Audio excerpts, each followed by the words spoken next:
Hulkamania is running fired. For reasons that we'll get into, Hogan has been scrubbed from WWE.com, his merchandise has been removed from WWE's shop, he's out of the Hall of Fame potentially, and his Legends contract has been terminated. So it seems like this list should consist of, well, basically everything he's ever done, but even before this scandal, Hogan has had a career stained with black marks, which, as we've discovered, Hogan would be very upset about. I'm Adam from WhatCulture.com, and here are 10 things WWE want you to forget about Hulk Hogan. Number 10. No holds barred. Hulk Hogan's movie career reads like the fever dream of a glue addict. Sure, his role in Rocky III was arguably responsible for his push as the face of the WWF in the early 80s, but his subsequent movies did not reach similar heights of success. Among his cinematic classics, Suburban Commando, ugh, Mr. Nanny, ugh, and Santa with Muscles, oh, why? Ugh. But the cherry on the bad cake has to be No Holds Barred. Not only is it face-chewingly terrible, not only did it launch the WWF career of Zeus, which was a slow-walking disaster, but it also featured the infamous Dookie scene. This is the infamous Dookie scene. What's that smell? Dookie.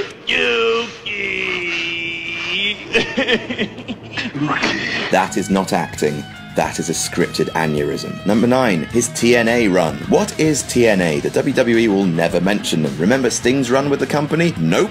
Rob Van Dam's? Nope. Christian's? Nope.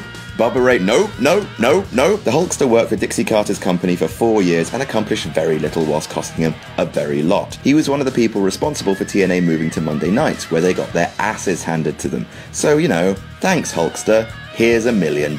Number 8, he wrestled Andre the Giant before. If you were to ask WWE what was Hulk Hogan's biggest match, they would say, who's Hulk Hogan?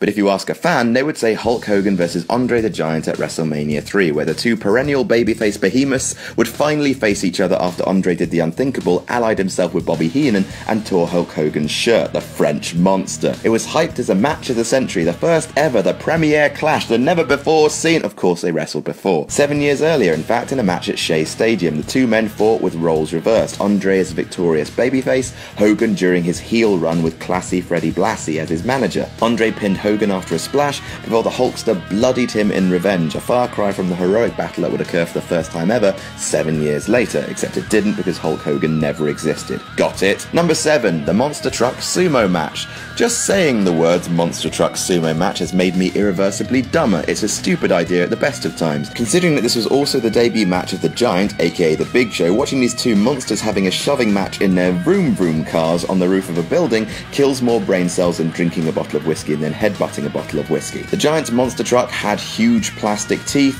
Hogan's had huge plastic arms. The Giant would lose the battle of who's got the pushiest truck, then fall off the roof of the building, and then defeat Hogan for the WCW title later that night in an actual wrestling match. That is weapons grade stupid. Number 6, 1993. In 1992, after WrestleMania 8, Hogan was implicated in a steroid scandal that would shake the company to its core. It was alleged that Hogan had been supplied with steroids by a doctor at Vince McMahon's request. Hogan denied all allegations, but with public scrutiny at an all-time high, took an extended leave of absence from the WWF. He returned for a brief and fairly terrible run in 1993. After Bret Hart lost the WWF Championship to Yokozuna, at WrestleMania 9, Hogan appeared out of nowhere, usurped Hart's title match, and immediately beat the Japanese Samoan for the belt in one of the worst, most ego-pandering pieces of booking in WWE history. Then, Hogan refused to drop the belt to Hart at SummerSlam in what was booked to be a grand passing of the torch from Hogan to Hart as face of the company, because Hogan didn't want to lose to, quote, a small guy, vetoed the plan, and lost to Yokozuna dirty at King of the Ring instead. That was the last match he had for the company on pay-per-view until 2002, as he chose to sit out the rest of his contract. Thank goodness the Hulkster came back, because if this had been his WWE swan song, it would have been a sad affair indeed. Number 5, Mr. America. Speaking of nonsense, what can be said about Mr. America? Vince McMahon kayfabe suspended Hogan from the company, so he turned up wearing a Captain America-style blue mask, calling himself Mr. America. Who's Mr. America, people would say. The fans replied, it's Hulk Hogan. Vince McMahon said, I'm going to prove Hulk Hogan is Mr. America. The fans replied, yeah, he's Hulk Hogan. Damn it, said Vince, who is Mr. America? The fans replied,